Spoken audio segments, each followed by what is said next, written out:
Hello, this is Tim Law with Planet Forward Coaching and Self-Reliance You. Always remember your life, your dreams, your goals, and your career are all essential. Uh, Whatever your mind can conceive and believe, it can achieve. Also, a big thank you to the over 370 people that have subscribed to this channel, Planet Forward Coaching. Very much appreciate it. If you haven't yet, please do so. I have a very special young lady that I've known here for quite a while. I have a lot of good friends in Northeastern Middle School, and she's right near the top of the list. The wonderful and charming and humorous and beautiful Mrs. Sarah Dorward. So Sarah, take it away. Tell us your story here, good lady. Well, thank you, Mr. Law. That was a very kind introduction. All true, lady. All true. I don't know. Oh, now, don't do anything to mess this up now, okay? We're setting the bar high for both of us. I'm very nervous now. I'm Sarah Dorward. This is my 18th year at Northeastern Middle School. I joke with students, I can't make it on the outside anymore, so hopefully I get to stay here forever. Can't make it in real society anymore. I was born and raised in York, Pennsylvania. I went to Dallastown. Upon graduating in 1999, I went to Shippensburg. Graduated there in 2002. I taught in the city for a little bit and have been at Northeastern ever since.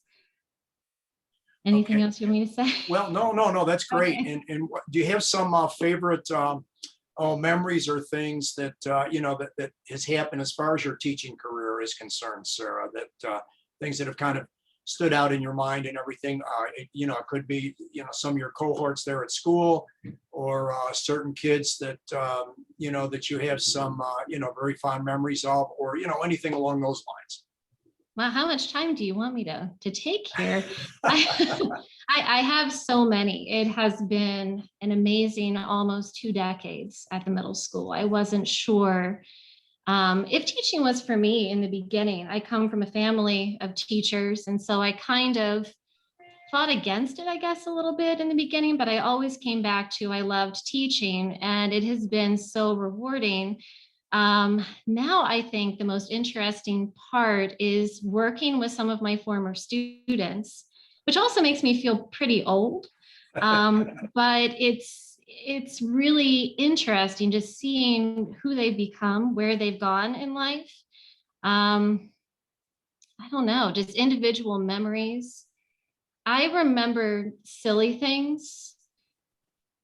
I don't know. I don't know that I have any that I could really tell that wouldn't embarrass somebody, but Well, you could leave their names out of it, but whatever. One of our new history teachers was an amazing actor in the play Our Town in class. Mhm. And I don't know what else.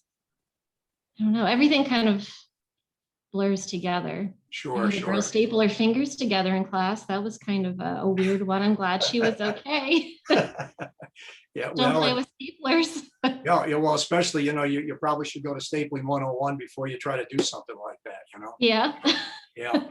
How about some of your cohorts? I've actually done some interviews with Eric Gimby, Dave Raymond, Dave's son Alex, a number of other people that I've actually kind of got lined up to do this with a number of them in the high school as well, and I've got more coming with. And did Corey Paulson, Nick DeTore, they're in the middle school, and Diane Sprinkle, and I'm supposed to be lined up Anja Strine here at some point. But some good memories that you have as far as you've got a great team over there. Do you have some thoughts you can share about them? I don't know about individual memories with that because we're still making memories as we go, but I would say it's incredibly important to work with people who you trust and who will be honest with you, who you can really work with, who will give you good feedback. I don't know, just people you can rely on, because it's not the easiest of professions, and it's a profession where you doubt yourself a lot. Even when you have the best of intentions, you always kind of feel like, did I do that well? Am I actually making a positive difference? And so it's good to have people who really know you and will be honest, even when you don't always like what they have to say. Mhm. But yeah. Yeah, that makes sense. And as you and I mentioned before we got started here, as you said, certain things that would kind of spur certain thoughts on my end. And I think that's a great point you just made. And it's kind of the definition, one of the best definitions I've ever heard of wisdom, which is wisdom is having an experience. And here's the key part: reflecting or thinking about that experience and then applying it to future experiences. So what you just said to me was sounded very, a great deal of wisdom there, because again, we all have, doubts and that kind of thing. And like I said, if we can get some people that'll be honest with us, like I say, even if it's something that we don't necessarily want to hear or whatever, and then kind of apply that going forward, that's certainly a very good thing for sure. So what as far as teaching middle schoolers, okay, and again, I do a lot of sub in the middle and the high, and they're different altogether there. What as far as teaching middle schoolers, what are some of the things that you enjoy the most about middle school kids? Because not everybody's cut out to do that. They have a great sense of humor. I think that middle school kids get a bad rap. I think there's so many negative stereotypes out there with movies and TV shows and books about how middle school is a miserable experience. That wasn't my experience as a kid, and it's not my experience now. I like to give kids surveys to see kind of how they're feeling, what they like about a year, what they don't like about a year. And pretty much what we find is they say middle school is not as bad as they thought it would be. Mhm. They thought that it would be a really tough time, a really awkward time, a really lonely time. And they're kind of surprised that it's not as bad. Mhm. Maybe it's because there's that hype that they're like, wow, this isn't as bad as I thought. This isn't like prison, hooray. But I would say I like their sense of humor. I like that they are more independent than elementary school kids. I had taught elementary school very briefly. Mhm. I like that they can do things by themselves and can be trusted, but they're not jaded. Mhm. They don't quite, I guess, know how things work enough to stop caring. And they still want to please. They're still people pleasers, even though it's not always so cool to be the people pleaser. They still kind of want that. So that's good. Yeah, yeah, well said. And I certainly agree. I mean, it's kind of a different energy level with the middle schoolers compared to the high schoolers. High schoolers are a little more laid back and everything, but I definitely agree with you there. Sarah, in your opinion, what do you think makes a good teacher? I think somebody who is well prepared, but is flexible enough to throw out all of their plans and go with what the kids need. I think you have to be, as I guess the kids would say, it sounds so old. You have to be a little chill, but not so chill that they do whatever they feel like doing. And I think you have to have a pretty good sense of self, Mhm. where you have to have the confidence in your abilities and your ability to read kids and put things together on the spur of the moment, if that's what needs to happen, in order to make a success of your day. And I think you have to have a good sense of humor too, because things are gonna fall apart on occasion. It's not always going to work out. I learned that very early on, even before I got into teaching. I would go into my mom's classroom and work with some of the little ones back when we were allowed to do such things because it was the 90s. And I would put together like little lessons for her first graders to do. And invariably, everything would go haywire. And I would get upset and she would be like, yeah, that's called Tuesday. It's it's a thing.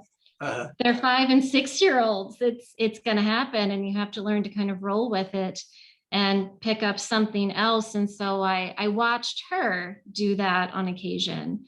And I thought, oh, okay, well, that's how it's done. So you do your best and you have all of these things prepared, and then you come up with backup plans. And then when everything falls apart, you go with plan Z. You've exhausted the others. Yeah, certainly agree. And I also that, you and I believe a great deal as far as one of the best stress relievers certainly is humor, without a doubt. And, we can get angry about things and kind of drain our own battery, or we can just kind of, make a joke out of it or reframe it or whatever you want to call it. And it's something that, and I've been involved with teaching and coaching for quite a while in 3 different states. And it's interesting, a lot, mostly with middle schoolers, a fair amount of high schoolers, but mostly middle schoolers. And just that idea that you're totally correct. Middle school kids really, really, if you can show a sense of humor, it really, and then they look at you as that person that can make them laugh. Obviously, the challenge with middle schoolers, you can't keep laughing and go hawing forever because they will carry it through the whole period if it's allowed, But humor is really, really critically important. I definitely agree with you there. So what, as far as going forward, you've got a beautiful daughter and a beautiful son. How old are they now, Sarah? Lily is 9 and Max is 5. So Wow. they'll both be in elementary school together next year. They're excited to ride the bus together. Mhm. So I guess we'll live that up for as long as they're excited to ride a bus. Yeah, And absolutely. together. Yeah, exactly, for sure. So they're pretty excited as far as going on, as far as school and everything is concerned. Yeah, oh yeah.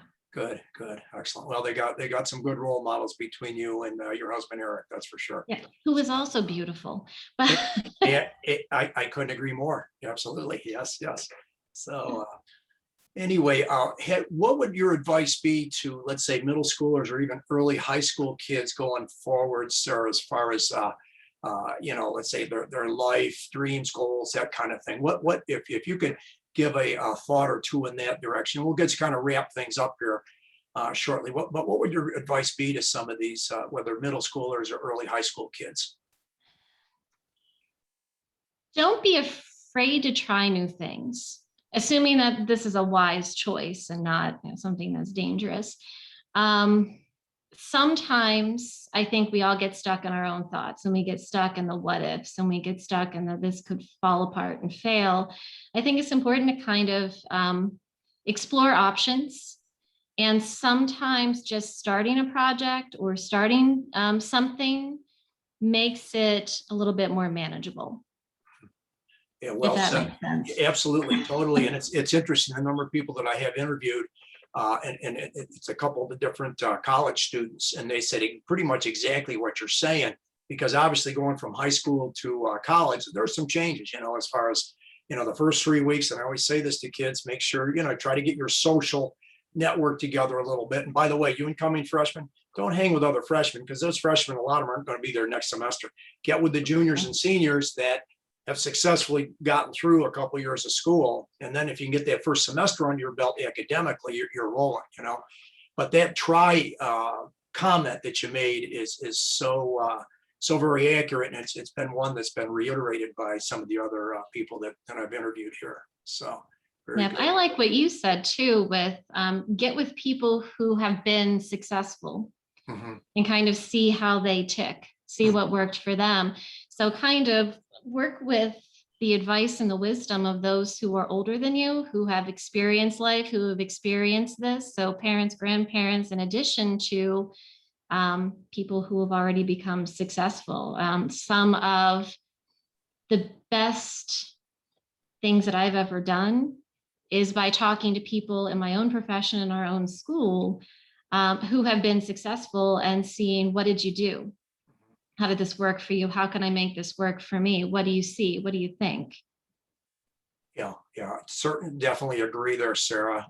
Any last parting thoughts before we end here? And then please hang for a minute or two after we get done. But any parting thoughts that you have?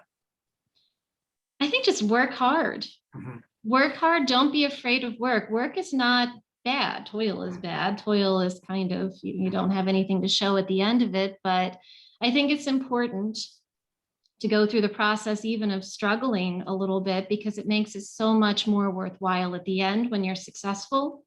And it also teaches you the skills of, I can do this. I've done this before. So sometimes there is beauty in struggle.